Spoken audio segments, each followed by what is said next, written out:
hi, and welcome to Ask Mike, that show about East Hampton information, trying to inform you and answer your questions. Today we're going to talk about the East Hampton Toy Program, a wonderful event that's been going on here in East Hampton for more than 15 years. We all really enjoy Christmas. It's a time when families get together, when we express our appreciation by buying gifts for our loved ones, and in some instances for people we do business with, and people that we just want to remember over the holidays. And it's so nice. Families get together, and it's a time of joy for many of us, but not for all of us.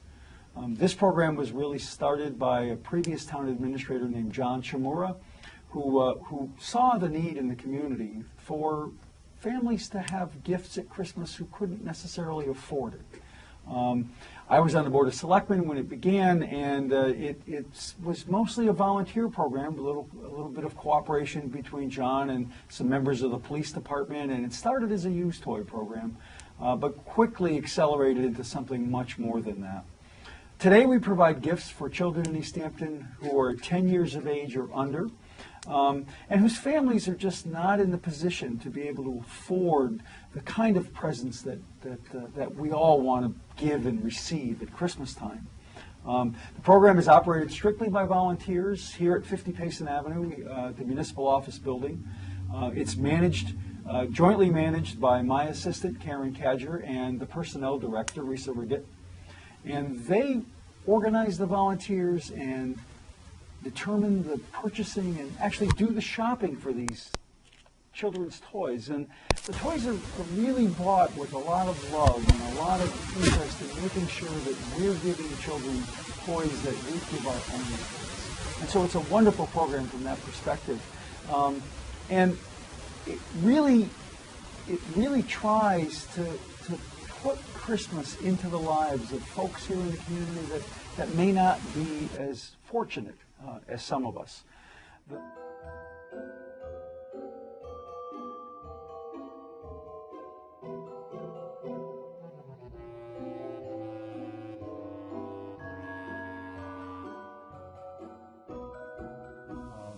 The folks in East Hampton are just so generous when it comes to this program.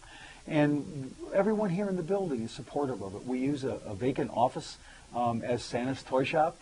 And by the time November rolls around, that room is full of toys to the ceiling. And they're the kind of toys that I'd give my nieces and nephews that I would, as a kid, would love to receive. And the $15,000 that we spend, we generally can raise in the same year. And so we raised money last year for this year. So this year's funded, but we need money this year to be able to buy next year. And so people can donate cash, checks, payable to the East Hampton Toy Fund.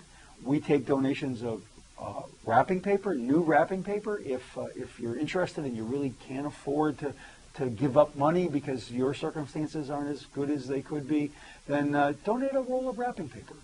We provide the wrapping paper to the families. We provide the gifts to the families, but we used to wrap them, and we've discovered that sometimes the families are better at that, and it brings a bit more joy when they can wrap their own presents. And parents always want to know what their kids are getting. They want to make sure that they're appropriate toys, and so we provide wrapping paper and tape. So if you can't afford a roll of wrapping paper and you can afford a roll of Scotch tape, then please give us the roll of cellophane tape, and we'll be happy to include that in the donations. I also want to make sure that we remember that Helping Hand Society is a big part of this. Helping Hand Society helps us, provides opportunities to assist in the program for a lot of volunteers in the community that want to help other people. So we'll take your monetary gifts. You can mail them to 50 Payson Avenue, care of the Mayor's Office here in East Hampton, zip code 01027. Checks payable to the East Hampton Toy Fund. Thank you, and I hope you have a wonderful Christmas.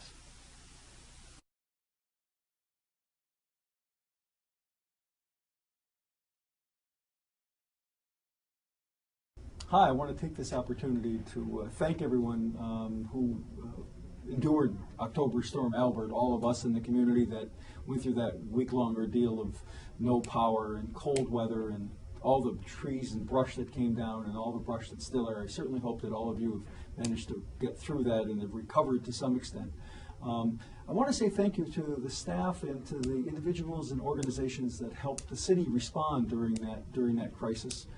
As you probably know, the city declared a state of emergency, and at that time, Fire Chief David Motter became the Emergency Management Director, which essentially means that Chief Motter was in charge of the city's response to that ordeal. And the chief did a wonderful job, and I certainly want to say thank you to Chief Motter and to the staff at the East Hampton Fire Department for all of their work, to all of the members of the staff in the police department for their response to the storm and the overtime that they worked, and all of the efforts that they made to make sure that people stayed safe, to check the roads, to make sure that we were responding to every call, every concern that was out there. The members of the Department of Public Works, the staff in the Highway Department, water, sewer, wastewater, everyone was doing a great job responding, trying to keep the citizens safe, trying to maintain the infrastructure here in the community. We had a volunteer group. The East Hampton CERT team is a wonderful organization of men and women who volunteer their time and services to respond as civilians to these kinds of emergencies. And our CERT team was there. They were the first organization to man the shelter that was set up in Northampton. We had a joint shelter at Smith Vocational High School, and our CERT team opened up that shelter while we waited for the American Red Cross to be able to respond. Very important work. And then after that, they assisted the city departments in managing with downed wires and all the rest of the responses that we had to do. And people were hungry during that time, and I can't say enough about the response from the East Hampton Community Center. Robin Bilecki and all of her volunteers did a wonderful job. Essentially, just one phone call to Robin. Robin, we need to feed folks, and Robin was there. Mike Superson at Big E's assisted in providing food. And it was just a wonderful opportunity to work with some of the most amazing people here in East Hampton. And so to everyone that I've remembered, to any of you that I've forgotten, thank you for your volunteer service. Thank you for helping us weather the storm.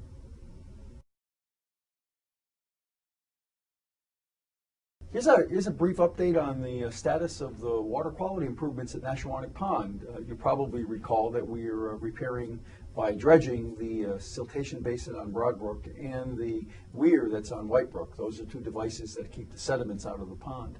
And we've submitted the water quality requirements to the state to get our final permits. And so we're hoping that that permitting process will be done by the end of the year, and that we'll be ready to take a look at how we might fund these improvements. Essentially, the proposal is to buy mechanical dredging with an excavator or a crane, some sort of a mechanical device. We would get near the two detention systems and just simply dig them out. The smaller of the two is actually at Whitebrook. As you go into Nonotuck Park from Daly Field, you cross over Whitebrook as it feeds into the what would be the westerly arm of the Nashwanik Pond, and there's a weir, essentially a large metal basket filled with stones that holds the sediment back, and we're going to dig a 50-foot area in front of that, upstream of that, about a foot or 2 feet deep, so that there'll be room enough for more sediments to collect there.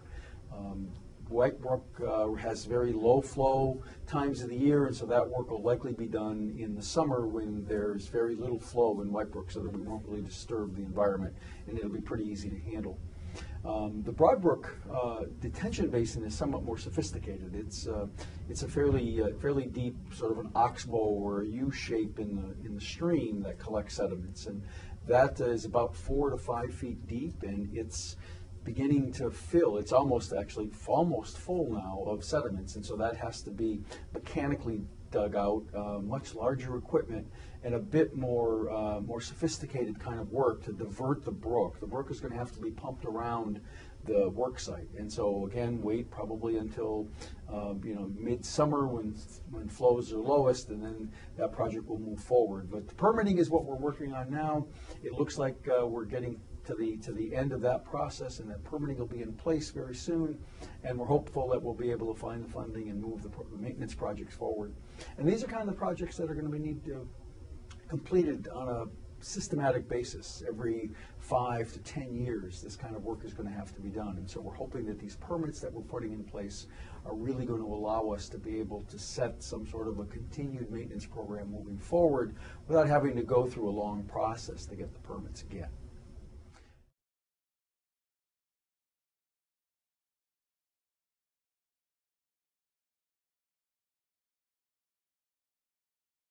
Well, I really want to take an opportunity, I think, to thank the voters for coming out on November 8th. As you know, we had a citywide election on the 8th, and there was a single contest for mayor, and 43% of you came out to vote, and that's really a wonderful turnout in a community, and East Hampton's all the better for it. I certainly want to thank those of you that supported me. Thank you for re-election to my 8th term here as mayor at East Hampton. But in a more holistic way, I want to thank the citizens of the community for participating in our government. It's very important.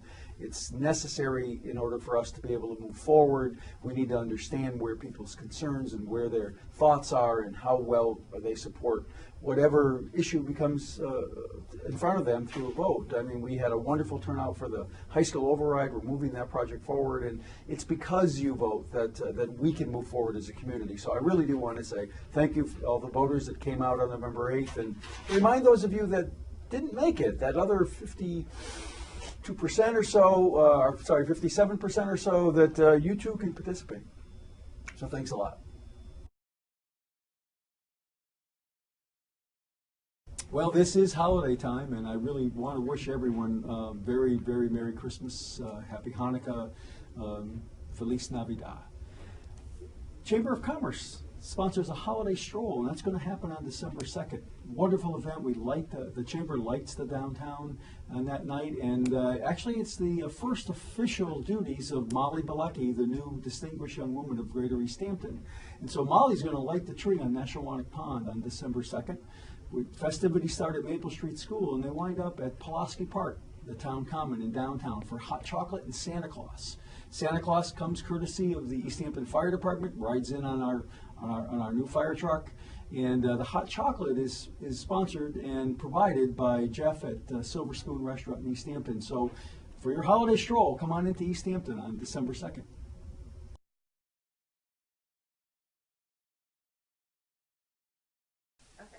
Well, that's all for today's episode of Ask Mike. And don't forget, you can have your questions answered here on ECAT Channel 5 in the Ask Mike Show simply by emailing to me, Mike T. at easthampton.org, or to Ask Mike at ecatchannel5.org. We look forward to hearing from you. Have a great day.